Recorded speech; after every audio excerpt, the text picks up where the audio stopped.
அவ்வளோதாங்க. இன்னிலேருந்து நம்ம சேனலில் ஐசிசி மென்ஸ் T20 வேர்ல்டு கப்போட ப்ரிவ்யூ வீடியோஸ் போட ஆரம்பித்தாச்சு. நாளிலேருந்து ரிவ்யூ வீடியோஸ் போட ஆரம்பிச்சிருவோம். அடுத்த ஒரு 28-29 நாளுக்கு எடுத்துக்கிட்டிங்க அப்படின்னா அவ்வளோதான். வீடியோஸாக வந்துக்கிட்டு இருக்கோம் அப்படிங்கிறது ஒரு பக்கம். பட் என்ன நடக்க போதெல்லாம் எனக்கு தெரியாது. என்னென்னமோ நடக்க போகுது. இது டோட்டலாக புதுசுங்க. இதுக்கு முன்னாடி வந்து T20 வேர்ல்டு கப்லாம் ஒரு ரெண்டு T20 வேர்ல்டு கப் 2 எடிஷன் நான் கவர் பண்ணியிருக்கிறேன். பல ஐசிசி ஈவெண்ட்ஸுகளும் ஒரு 9 தடவை வந்து ஒரு ஐபிஎல் ஈவெண்ட்ஸுகளும் நான் வந்து கவர் பண்ணியிருக்கிறேன் டே பை டே. ஆனால் இந்த தடவை வந்து எடுத்துக்கிட்டிங்க அப்படின்னா இந்த மாதிரி ஒரு ஷெடியூல்லாம் கிடையாது. இது டோட்டலாக எடுத்துக்கிட்டிங்க அப்படின்னா ஒரு தலக்க மாற்றி இருக்குது. அதாவது உங்களுக்கு எக்ஸாம்பிளுக்கு சொல்லணும்னா பைரட்ஸ் ஆஃப் த கரீபியனில் வந்து எப்படி பகலில் இருக்குது. அதாவது ஒரு கட்டத்தில் வந்து இந்த பக்கம் போட்டை ஓடி அந்த போட்டை வந்து தலைகீழ திருப்புவாங்கள்ல, அந்த மாதிரி தான் டேட்ஸ் இருக்குது. இப்போது என்னோடய ஸ்லீப்பிங் சர்க்கிள் அப்படிங்கிறது என்னோடய ரொட்டீன் அப்படிங்கிறது ஓவரால் மாறப்போகுது. என்னென்னலாம் மாறப்போதோ அப்படிங்கிறதுலாம் உங்கள் மனசுக்குள்ளே ஓடிக்கிட்டு இருக்குது. என் மனசுக்குள்ளே நான் அதை எப்படி சமாளிக்க போகிறேன், நான் பண்ண பிளான்லாம் சரிதானா அப்படிங்கிறதையும் பார்க்க போகிறேன். பார்ப்போம் என்ன நடக்குதுன்னு சொல்லிட்டு. பட் இறுதியாக யார் ஜெயிக்கிறா அப்படிங்கிறத பொறுத்துட்டு பார்ப்போம். என்ன பேர் வச்சுருக்கிறேன் அப்படிங்கிறதையும் பார்த்துருவோம். அதாவது இந்த ICC men's T20 world cup 2024க்கு ஆவேஷம் அப்படிங்கிற ஒரு டைட்டில் வச்சுருக்கிறேன். ஏன் ஆவேஷம் அப்படிங்கிற ஒரு டைட்டில் நீங்கள் வந்து ஆச்சரியத்தோட சந்தோஷத்தோட ஆவேசத்தோட நீங்கள் கேட்கலாம். அதையும் தான் பார்க்க போகிறீங்க. தென் இந்த மேட்ச்சில் யார் ஜெயிக்க போகிறா, அதாவது USA கனடா மேட்ச்சில் பார்க்க போகிறோம். லேடிஸ் அண்ட் ஜென்டில்மேன், இந்த ICC men's T20 world cup 2024 ஆவேஷத்தில் குரூப் ஏல USA vs கனடா டல்லாஸில் நடக்கக்கூடிய இந்த மேட்சோட pre analysis and fantasy prediction பார்க்க வந்திருக்கிறீங்க. ரொம்ப சந்தோஷமாக இருக்குதுங்க.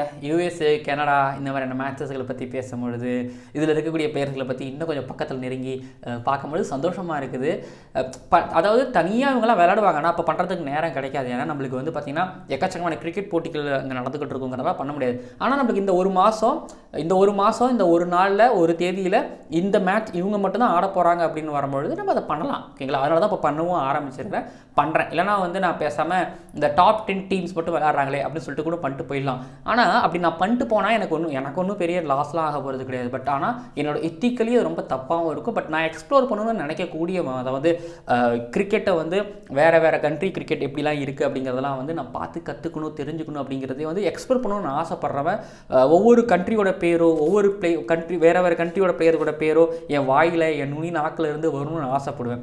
ஸோ அது ஒன்று. இன்னொன்று எடுத்துக்கிட்டிங்க அப்படின்னா அந்த ட்ரீம் 11 விளையாடுறீங்களா நிறைய பேர், அவங்களுக்குலாம் வந்து இதில் USA கனடா எனக்கு ரொம்பலாம் அதிகமாக தெரியாது. நானும் வந்து தெரிஞ்ச மாதிரிலாம் நடிக்க மாட்டேன். பட் எனக்கு ஓரளவு கொஞ்சம் ரிசர்ச் பண்ணுவேன். அதனால் அதன் மூலமாக உங்களுக்கு ட்ரீம் 11 சொல்கிறதுக்கும் இந்த ப்ரிவ்யூ அப்படிங்கிறது பயன்படலாம் அப்படின்னு நான் நினைக்கிறேன். ஒன்று.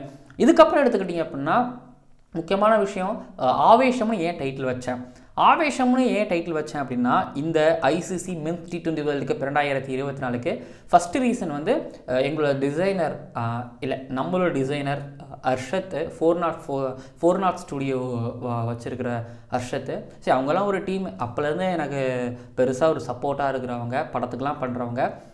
அர்ஷத் வந்து எப்பவுமே அந்த ஒரு வைப்பு, ஓகேங்களா? அந்த பசங்க எல்லாருமே ஒரு மாதிரி வைப்பு தான். நான் ஆவேஷம் அப்படின்னு சொல்லும் பொழுது அவங்கள யோசிச்சு தான் நான் ஆவேஷம்னு வச்சேன். ஓகேங்களா? ஆவேஷம் ப்ளஸ் அந்த படத்தை நான் அதுக்காகவே போய் தியேட்டரில் போய் பார்த்தேன். இந்த ஐபிஎல் வேலைகளுக்கு இடையில் பார்க்கும்போது செம்ம வைப்பாக இருந்துச்சு. அந்த படமே ஃபுல்லாக வைப்பு தான். இதுக்கு முன்னாடி T20 தள்ளுபாலாக வச்சேன். ஏன்னா அந்த படத்தில் செம்ம சண்டை நடக்கும், அது ஒரு வைப்பு.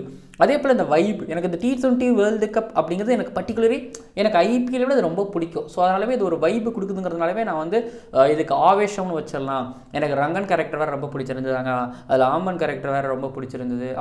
அம்மன் கேரக்டர் வேறு ரொம்ப பிடிச்சிருந்துச்சு அப்படிங்கிறதுனாலையும் எனக்கு அது ஒரு வைப்பு கொடுத்துங்கிறதுனாலையும் இந்த T20 வேர்ல்டு கப் வந்து இந்த யூஎஸில் நடக்கும்போது வெஸ்ட் இண்டீஸ் நடக்கும்போது இது டோட்டலாக வேறு ஒரு வைப்பு, புது ஒரு வைப்புங்கிறதுனால அந்த டைட்டில் நான் ஃபிக்ஸ் பண்ணேன். ஆவேஷம் உங்களுக்கு அந்த படம் பிடிக்குமா, இல்லைனா இந்த ICC men's T20 world cup 2024க்கு ஆவேஷம்னு டைட்டில் வச்சுருக்கிறேன், அது உங்களுக்கு பிடிக்குமா அப்படிங்கிறதையும் கீழே வந்து கமெண்ட் பண்ணுங்கள். தி ஆவேஷம் வேர்ல்டுக்கு உங்களை நான் வரவேற்கின்றேன். அடுத்தது போயிடலாம். ஓகேங்களா? புதுக்கற்றையெல்லாம் முடிச்சாச்சு. இதுக்கப்புறம் வந்து மேட்ச் நடக்குமா, மழை வருமா, பிச்சு எப்படி இருக்க போகுது, தென் அதை தாண்டி எடுத்துக்கிட்டிங்க அப்படின்னா ட்ரீம் 11 ப்ரிடிக்ஷன்ஸ் அதுவும் வருது. இப்போ குரூப் ஏல USA Canada, actually United States of Americas ரெண்டு பேருக்குமே வந்து பார்த்திங்கன்னா ஆல்மோஸ்ட் இது வந்து ஹோம் தான். ஓகேங்களா? ரெண்டு டீமுமே ஹோம் டீம் தான். பட் அண்ணன் USA வந்து ஹோஸ்ட்டு, வெஸ்ட் இண்டீஸும் one of the host. But Canada வந்து பார்த்திங்கன்னா அவங்களும் அந்த அமெரிக்கா கீழே மேலே உள்ளலாம் இருக்கிறவங்க தான், ஓகேங்களா. இவங்க தான் ஆடவும் போகிறாங்க. டல்லாஸில் தான் வந்து மேட்ச் நடக்க போகுது. நீங்கள் எம்எல்சி நிறையா பார்த்துருக்கலாம். பட் டல்லாஸில் எடுத்துக்கிட்டிங்கன்னா இப்போ 4 வார்ம் அப் மேட்ச்சில் வந்து 3 warm up match, USA vs Bangladesh, USA vs Netherlands, Canada vs Netherlands, இந்த 3 மேட்ச்சும் வந்து பார்த்திங்க அப்படின்னா இங்கே வந்து மழையினால் ஒரு பால் கூட போடாமல் கைவிடப்பட்டிருக்கு. பட் கனடாவுக்கு இங்கே மேட்ச் ஆடுறது, நேபாள் கூட மேட்ச் ஆடுறதுக்கு ஒரு கொடுப்பனை கிடச்சிருக்குது டல்லாஸில். இதில் வந்து கனடா வின் பண்ணியிருந்துருக்காங்க, நேபாள் ஆல் அவுட் பண்ணியிருக்கிறாங்க, 183 கனடா அடிச்சிருக்கிறாங்க. இதில் வந்து கிரிட்டோன் 52, ரவீந்தர் பவுல் ஸ்கிங் அவர் 41. தென் இதில் வந்து அவங்க கேப்டன் சஃபர் வந்து 2 விக்கெட்டு, கார்டன் 2 விக்கெட்டு, அதுக்கப்புறம் ஹைட்லிங்கர் அவர் வந்து ஒரு 4 விக்கெட்டு. எதுக்கு இந்த ரன்ஸ் இதெல்லாம் சொல்கிறேன் அப்படின்னா, நீங்கள் ட்ரீம் லெவல் எடுக்கிறதுக்கு உங்களுக்கு யூஸ்ஃபுல்லாக இருக்கும், ஓகேங்களா. ஸோ கனடா இங்கே வின் பண்ணியிருக்கிறாங்க. ஒரு மேட்ச் மட்டும் தான் நடந்திருக்கு 4 மேட்ச்சில்.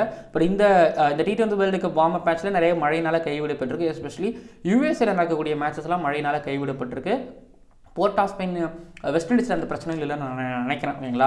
அடுத்ததாக இப்போ டல்லாஸை பொறுத்த வரைக்கும் அதாவது மழை வரும் அப்படிங்கிற மாதிரி சொல்லியிருக்கிறாங்க. ஸோ மழை பெய்யறதுக்கான வாய்ப்பு இருக்கும் அப்படிங்கிற மாதிரி வந்து கேள்விப்படவும் முடிஞ்சுது. ஸோ மழையினால் எந்த பிரச்சனையும் வந்துடக்கூடாது இந்த மேட்ச் பொறுத்த வரைக்கும். இது யூஎஸ்ஏக்கு கனடாவுக்கு, ஏன்னா அவங்க வரும்பொழுதே ஏதாவது ஒரு மேட்ச்சை ஜெயிக்கணும். இது இப்போவே ஜெயிச்சு மேபி நம்மளுக்கு ஏதாவது பிளே ஆஃப்ஸ் நம்ம வந்து ஒரு பாகிஸ்தான், இந்தியா யாருக்காவது மழையினால் ஒரு மேட்ச் வந்து பிரச்சனையாகி ஸோ நம்மளும் உள்ளே போகிறதுக்கு ஒரு வாய்ப்பு கிடைக்கலாம் அப்படிங்கிறதுனால பேக் டு பேக் அடுத்த மேட்சை ஜெயிச்சா ஸோ உள்ளே போகலாம், நம்ம பாயிண்ட்ஸ் அடிப்படையில் நெட் ரன் அடிப்படையில் உள்ளே போகலாம் அப்படின்னு அப்படி சொல்லி அவங்களும் யோசிப்பாங்க.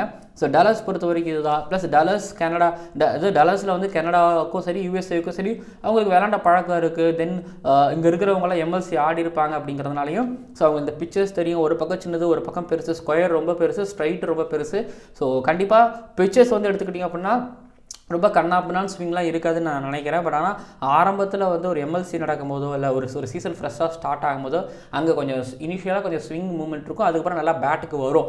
அதாவது யூஎஸ்ஏ எடுத்துக்கிட்டிங்க அப்படின்னா இவங்களோட கிரிக்கெட் எடுத்துக்கிட்டிங்கன்னா 2017-18 நான் இவங்களை நான் ஓரளவு கவனிச்சுட்டு வரேன். இவங்க நேபாள், உகாண்டா, PNG, ஓமன், வேறு மலேசியா, சிங்கப்பூர், பஹ்ரைன், இந்த மாதிரியான கண்ட்ரிஸ் கிரிக்கெட்டை நான் பார்த்துக்கிட்டு வந்துக்கிட்டு இருக்கிறேன். இதில் வந்து இவங்களும் நேபாளும் கொஞ்சம் ரொம்ப அதிகமாக வளர்ந்துக்கிட்டு வந்துக்கிட்டு இருந்தாங்க. ஒரு இடையில வந்து பார்த்திங்க அப்படின்னா ஒரு டிவிஷன் மேட்ச் ட்ரோஃபி வின் பண்ணாங்க. நேபாளுக்கு இவங்க போனாங்க கோவிடுக்கு முன்னாடி. அங்கே செம்ம க்ரௌடு வந்துச்சு. அங்கே நல்லாவும் பண்ணாங்கன்னு நான் நினைக்கிறேன். நாட் ராங், பட் நல்லா பண்ணாங்கங்கிற ஞாபகம் இருக்குது. இப்போ பங்களாதேஷை பீட் பண்ணியிருக்காங்க. கனடா கூட இவங்க அடிக்கடி ரெகுலராக விளையாடுவாங்க. இப்போ கனடா கூட எடுத்துக்கிட்டிங்க அப்படின்னா 5 மேட்ச் T20 சீரீஸை வந்து ஒரு 4-0 வின் பண்ணாங்க. ஒரு மேட்ச் மழையினால் கைவிடப்பட்டிருக்கு. யூஎஸ்ஏல வந்து இப்போது உன்முகச் சங்கத்தை கொண்டு வந்தாங்க. உன்முகச் சங்கு இப்போ வேர்ல்டு கப்பில் ஆடல. தென் கோரி ஆண்டர்சன் இருக்கிறாரு. அதுக்கப்புறம் ஹர்மீத் சிங் வந்து கோலியோட செட்டுன்னு நினைக்கிறேன், அவர் அண்டர்-19 ஆனவர், அவரும் இங்கே இருக்கிறாரு. ஜஸ்தீப் சிங் இந்தியாவோட வம்சாவளி. அப்புறம் அலிகான் வந்து பார்த்தீங்கன்னா KKRக்காக CPL அவர் ஆடுறவர். IPLக்கும் அவர் வந்து மனு போட்டிருந்தார், டிராஃப்டில் இருந்தார். அதுக்கப்புறம் நெட்ரோவல்கர் அவரும் இந்தியாவோட அண்டர்-19 பிளேயர், ஐ திங்க் கோலி செட்டுன்னு நினைக்கிறேன், அவரும் இங்கே வந்துட்டார். ஸோ நிறைய இந்தியா வம்சாவளிகள் நீங்கள் பார்க்கலாம். அதுக்கப்புறம் மோனக் பட்டேல், நிதிஷோ இல்லை மிலிந்த் குமார் யாராவது ஒருத்தவங்க ஆடுவாங்க. அவங்களும் வந்து பார்த்தீங்க அப்படின்னா இங்கே இருக்கக்கூடிய இந்தியன் மேக்ஸிமம் ஆஃப் த பிளேயர்ஸ்லாம் அவுட் ஸ்டேஷனல் பிளேயர்ஸ் தான். வெளிலேருந்து இங்கே வந்து வேலை செய்ய வந்தவங்க, இல்லைனா இங்கே செட்டில் ஆனவங்க தான் மேக்ஸிமம் இருக்கிறாங்க யூஎஸ்ஏவை பொறுத்த வரைக்கும். அவங்க 11 செட் ஆகிடுச்சுங்க. கனடாவில் 11 எடுத்துக்கிட்டிங்கன்னா கனடா 11ல் ஜான்சன், அதுக்கப்புறம் பிரகத், கிரிட்டோன் ஆல்ரவுண்டாக இருப்பார், தாலிவால், ஹார்ஷ். இது போக வந்து பார்த்திங்கன்னா அவங்களோட கேப்டன் ஆப்வியஸ்லி ஜஃபர், அவர் ட்ரீம் லெவன்லேயும் நான் எடுக்கணும், அதுதான் ஆப்வியஸ்லி நான் அவரை சொன்னேன். அதுக்கப்புறம் வந்து இந்த வார்மப்பில் நல்லா விளையாண்ட மேபி ஹைலிங்கர், கார்டன் இவங்களுக்கு இருக்கலாம். ரவீந்திர பவுல் சிங் அவரும் மேபி 11ல் இருக்கலாம், ஓகேங்களா. ஸோ என்னை பொறுத்தவரைக்கும் கனடாவுக்கு இவங்க இந்த 11 செட் ஆனாலும், பட் அமெரிக்காவை பொறுத்த வரைக்கும் யூஎஸ்ஏவை பொறுத்த வரைக்கும் அவங்க 11s எனக்கு ஈஸியாக ப்ரெடிக்ட் பண்ணிடலாம். ஏன்னா அவங்க ரெகுலராக ஒரே 11ஓட தான் ஆடிட்டு இருக்கிறாங்க. இடையில திடீர்னு கேப்டன்சி மாற்றோம் அப்படிலாம் அவங்களுக்கு எந்த பிரச்சனையும் வரலை. ஸோ ரெகுலராக இந்த டீம் தான் அவங்க ஆடிட்டு வந்துட்டு இருக்காங்க. ஸோ அதனால வெற்றி வாய்ப்பு அப்படிங்கிறது அவங்களுக்கு அதிகமாக தான் இருக்கும் அப்படிங்கிறதையும் நாங்கள் சொல்லிடுவேன். அப்போது நான் வந்து யூஎஸ்ஏலேருந்து நிறைய பிளேயர் எடுக்க விட்டுமா, ஏன்னா யூஎஸ்ஏ செம்ம ஸ்ட்ராங்னு வேறு நீங்கள் திரும்பவும் சொல்லிகிட்டே இருக்கீங்க. கனடாவிலேருந்து அப்படின்னு கேட்கும்போது எனக்கு வந்து அதான் சொல்கிறாங்க, நீங்கள் யூஎஸ்ஏலேருந்து 7 பேர் எடுக்கலாம், 8 பேருக்கு வேணாலும் எடுக்கலாம். ஏன்னா என் டீமில் நான் அவ்வளோ தான் எடுத்துருக்கிறேன். மோனக் பட்டேல் பிக் பண்ணியிருக்கிறேன். அதான் டாப் 4ல் நான் யூஎஸ்லேருந்து டாப் 4ங்க. மோனக் பட்டேல், கோஸ், விக்கெட் கீப்பர்ஸ் 2 பேர். பேட்டிங்கில் ஜான்சன், கிரிட்டோன், அதுக்கப்புறம் ரவிபால் சிங் பிக் பண்ணியிருக்கிறேன். ஓகேங்களா, கனடாலேருந்து 2 பேர் 2 பேட்ஸ்மேன்ஸ் பிக் பண்ணியிருக்கிறேன். கிரிட்டோன் வந்து ஆல்ரவுண்டர், பவுலிங்கும் போடுவார், பட் ஆனால் எங்கள் பேட்டிங் லிஸ்ட்டில் போட்டு வச்சிருக்காங்க. அதுக்கப்புறம் ஆல்ரவுண்டரில் கோரி ஆண்டர்சன், ஸ்டீவன் டெய்லர், இவங்க 2 பேரும் யூஎஸ்ஏ. ஜஃபர் கனடாவோட captain, Zafar bowler and batting ஓரளவு டீசெண்டாக பண்ணுவார், பிக் பண்ணியிருக்கிறேன். அதுக்கப்புறம் பவுலிங் எடுத்துக்கிட்டிங்க அப்படின்னா ஹர்மீத் சிங், நட்ரோவல்கர், அலிகான். மோனக் பட்டேலுக்கும் உங்களுக்கு வந்து மிலிந்த் குமாருக்கும் வந்து பார்த்தீங்கன்னா ஒரு குழப்பம் இருக்கும். 2 பேரோட ஃபோட்டோ ஒரே மாதிரி இருக்குது ட்ரீம் லெவலில். Monank Patel wicket keeper USA, Milind Kumar USA batter. அதை தெளிவாக பார்த்து எடுத்துக்கோங்க. இன்னொன்று அசோசியேட் நேஷன்ஸ் பொறுத்த வரைக்கும் இப்போது டெஸ்ட் நேஷன்ஸ் மாதிரி இவங்க பவுலிங்னா இவங்க பவுலிங், அவங்க பேட்டிங்னா பவுலிங், ஆல்ரவுண்டர் அப்படிலாம் கிடையாது. இதில் இருக்கிற மேக்ஸிமம் ஆஃப் த பிளேயர்ஸ் வந்து பார்த்தீங்கன்னா விக்கெட் கீப்பர் தவிர, விக்கெட் கீப்பர் பவுலிங் போடுவார், விக்கெட் கீப்பர் தவிர மற்றவங்க எல்லாரும் வந்து பார்த்தீங்க அப்படின்னா பேட்டிங்கும் பண்ணுவாங்க, பவுலிங் பண்ணுவாங்க. ரொம்ப கம்மியான பேர் தான் வந்து பார்த்தீங்க அப்படின்னா இவங்க வந்து வெறும் பவுலிங் மட்டும்தான் பண்ணுவாங்க, இவங்க வெறும் பேட்டிங் மட்டும்தான் பண்ணுவாங்க. இப்போ நான் சொன்ன ஸ்டீவன் டெய்லர், ஸோ அவர் வந்து பார்த்தீங்கன்னா ஆல்ரவுண்டர், அவங்க டாப் ஆர்டரில் வரும், ஜேக்கஸ் காலிஸ் மாதிரி அவர் வருவார். ஸோ இங்கே இருக்கிறவங்க எல்லாருமே அப்படி தான். ஓகேங்களா, சஃபர் வந்து பார்த்தீங்கன்னா லோவர் ஆர்டரில் இருக்க மாதிரி இருக்கும், மேலே வந்து பேட்டிங் பண்ணி ஒரு 30 ரன் ஸ்கோர் பண்ணுவார். அதே தான் கௌசுவும் பொறுத்த வரைக்கும். பட் கௌசு பேட்டராக தான் இருப்பார்னு நினைக்கிறேன் ஒன்று. அதுக்கப்புறம் கிரிட்டோனும் அப்படி தான், கனடாவிலேருந்து அவர் வந்து பவுலிங்கும் போடுவார், பேட்டிங்கும் பண்ணுவார். ஸோ பார்த்துக்கோங்க, கேப்டன் வைஸ் கேப்டன் பொறுத்த வரைக்கும் நம்மளுக்கு வந்து ஐபிஎல் டைமில் இம்பாக்ட் சப் இருந்ததுனால நம்மளுக்கு வைஸ் கேப்டன்லாம் வந்து நம்ம அந்த ஆல்ரவுண்டரில் போட முடியாத ஒரு பிரச்சனை இருந்துச்சு. ஆனால் இப்போ நம்மளுக்கு அந்த பிரச்சனை கிடையாது. அதனால் ஆல்ரவுண்டர்லேருந்து நம்ம கேப்டன் வைஸ் கேப்டனை போட்டுக்கலாம். பட் ஸ்டீவன் டெய்லர் வந்து எனக்கு டாப் ஆர்டரில் வருவார், கோரி ஆண்டர்சன் லோவர் ஆர்டரில் வருவார். கோரி ஆண்டர்சன் பவுலிங் போடுறதுக்கு வாய்ப்பு இருக்குது, ஸ்டீவன் டெய்லரும் அப்படி தான். அப்படிங்கிறதுனால நான் வந்து கோரி ஆண்டர்சன், ஸ்டீவன் டெய்லர் 2 பேரையும் நான் வந்து கேப்டன் வைஸ் கேப்டன் நான் பிக் பண்ணுறேன். இன்னொரு ஆப்ஷன் கொடுக்கணும் அப்படின்னா எனக்கு பெருசாக ஆப்ஷன்லாம் இல்லைங்க, நீங்கள் இவங்களோடவே போய்க்கலாம். ஸோ இதுதான் என்னோட டீமு. நான் என்னோட டீமில் எடுத்துக்கிட்டேன்னா ஒரு 7-8 பேர் வந்து நான் யூஎஸ்ஏ சைட்லேருந்து அண்ட் ஒரு 4 பேர் வந்து பார்த்தீங்கன்னா கனடா சைட்லேருந்து வந்து பிக் பண்ணியிருக்கிறேன். எனக்கு பெருசாக ஐயோ எடுக்காம விட்டமே அப்படிங்கிற மாதிரிலாம் வருத்தம் கிடையாது, எனக்கு பிரச்சனை யாருமே வருத்தலாம் கிடையாது. ஏன்னா இந்த யூஎஸ்ஏவோட பொட்டன்ஷியல் எனக்கு தெரியும், அவங்க இந்த மாதிரி தான் ப்ளே பண்ணுவாங்க. ஒரு அவங்க கிரிக்கெட் மேலே எனக்கு ஒரு பெரிய ஒரு நம்பிக்கை இருக்குது. ஸோ அதனாலவே வந்து பார்த்தீங்கன்னா நான் அந்த டீமை பிக் பண்ணியிருக்கிறேன். ஸோ ஆரம்பத்துலேருந்து வந்து பார்த்தீங்கன்னா இப்போ ஆரம்பத்துலேருந்து யூஎஸ்ஏ பற்றி பேசுகிறப்போது கனடா பற்றி ஒரு வார்த்தைகள்லாம் 2018 அவங்க வந்து அங்கே ஒரு ப்ரீமியர் லீக் ஆரம்பித்தாங்க. அந்த ப்ரீமியர் லீக்கில் யுவராஜ் சிங், கெயில் எல்லாரையும் ஆடினாங்க. அதுக்கப்புறம் அவங்க என்னன்னா வெஸ்ட் இண்டீஸுக்கு அவங்க அடிக்கடி டூர் போவாங்க. வெஸ்ட் இண்டீஸ் டீம் கூட, அதாவது வெஸ்ட் இண்டீஸ் ஏ கூட அவங்க மேட்சஸ் விளையாடுவாங்க. ஸோ அவங்க கிரிக்கெட் டெவலப் பண்ணுறதுக்கு என்ன பண்ணுமோ அதை அவங்க பண்ணிட்டு இருந்தாங்க. யூஎஸ்ஏ கூட தான் ஆரம்பித்தாங்க. பட் யூஎஸ்ஏக்கு முன்னாடி அவங்க வந்து பார்த்தீங்க அப்படின்னா அவங்க ஒரு T20 ப்ரீமியர் லீக் அவங்க நடத்த ஆரம்பித்தாங்க. அதுக்கப்புறம் ஆனால் கூட யூஎஸ்ஏ இப்போ டெவலப் ஆகி இப்போ யூஎஸ்ஏ வந்து ஒரு T20 வேர்ல்டு கப் நடத்துகிற அளவுக்கு வளர்ந்துட்டாங்க. பட் இங்கே கனடாவை பொறுத்த வரைக்கும் என்ன பண்ண போகிறாங்க, கனடா வந்து யூஎஸ்ஏ பீட் பண்ணி நாங்களும் பெரிய டீம்டா அப்படின்னு காமிப்பாங்களா? ஸோ பொறுத்திருந்து பார்ப்போம். பட் இது அசோசியேட் நேஷன்ஸுக்குள்ள நடக்கக்கூடிய ஒரு கண்டிப்பாக ஒரு கீழே இருந்து மேலே வரதுக்கான ஒரு டீமுக்கான ஒரு ஃபைட்டாக அது இருக்கும்னு நான் நினைக்கிறேன். பார்ப்போம் என்ன நடக்கும்னு சொல்லிட்டு. பட் கனடா வின் பண்ணால் ஐ திங்க் நல்லாயிருக்கும். பட் ஆனால் ஐ திங்க் நான் யூஎஸ்ஏ வின் பண்ணுவாங்கன்னு சொல்லியிருக்கிறேன். கனடா ஜெயிச்சாங்கன்னா இப்போ இந்தியா இந்த டவுன் அண்டர்னு சொல்லுவாங்கள்ல, அதெல்லாம் சொல்லுவாங்கள்ல, ஸோ அது மாதிரி தான் கீழே இருக்கிற ஒரு டீம் மேலே போய் ஜெயிக்கிறதுக்கான ஒரு கதை மாதிரி இருக்குல்ல. ஸோ அப்படி தான் ஆகும்னு நினைக்கிறேன். பார்ப்போம் என்ன நடக்கும்னு சொல்லிட்டு.